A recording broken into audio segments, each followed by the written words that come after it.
माझे नाव रव्या सुखदेव भोये, शाळा मुक्कामने, केंद्र कसारा. माझा विषय आहे शिक्षणात संस्कारांचे महत्त्व.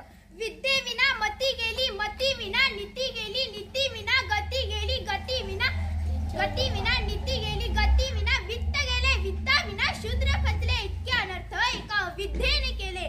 या ओळीमधून क्रांतीवीर ज्योतिबा फुले यांनी शिक्षणाचे अनन्यसाधारण महत्त्व अधोरेखित केले आहे. देशातील गोरगरीब समाजाला जर पुढे न्यायचे असेल तर त्यांना शिक्षणाच्या मुख्य प्रवाहात आणले पाहिजे. याच विचारांचा धागा पकडत राजश्री छत्रपती शाहू महाराज प्रत्येक जातीच्या विद्यार्थ्यांसाठी स्वतंत्र वसतिगृहाची निर्मिती करतात व आपल्या मुलांना शाळेत न पाठविणाऱ्या पालकास 1 रुपया दंड ठोठावतात. बाबासाहेब म्हणतात ना, शिक्षण हे वाघिणीचे दूध आहे, ते पिणारा गुरगुरल्याशिवाय राहणार नाही. खरंच शिक्षण एक शक्ती आहे. आमच्या देशातील अनेक नेते, संत, महापुरुष यांनी सर्वांनी आम्हाला शिक्षणाचे महत्त्व सांगितले.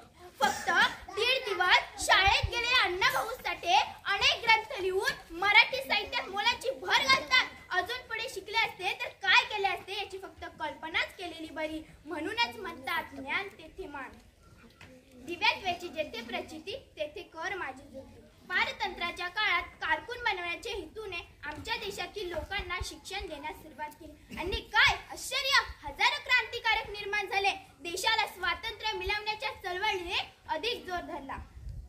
परंतु इतके सारे शिक्षणाचे महत्त्व असताना त्यामध्ये संस्कार असणे अत्यावश्यक आहे. कारण शिक्षणाचे संस्कार मिळाले नाही तर त्या शिक्षणाला काहीच अर्थ उरत नाही. नुसते शिक्षणाने माणूस शिक्षित होतो, परंतु संस्काराने तो सुशिक्षित होतो.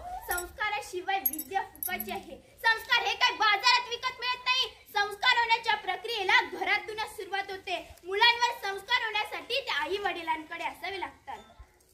छत्रपती शिवरायांनी पोटच्या लेकराप्रमाणे रयतेची काळजी घेतली. रयतेस पोटात लावणे आहे किंवा एखाद्या शेतकऱ्याच्या परवानगीशिवाय त्याच्या भाजीच्या देठाला सुद्धा हात लावू नये, हे आहेत संस्कार. मी प्रथमतः आणि अंतिमतः ही भारतीयच आहे, हे आहेत संस्कार.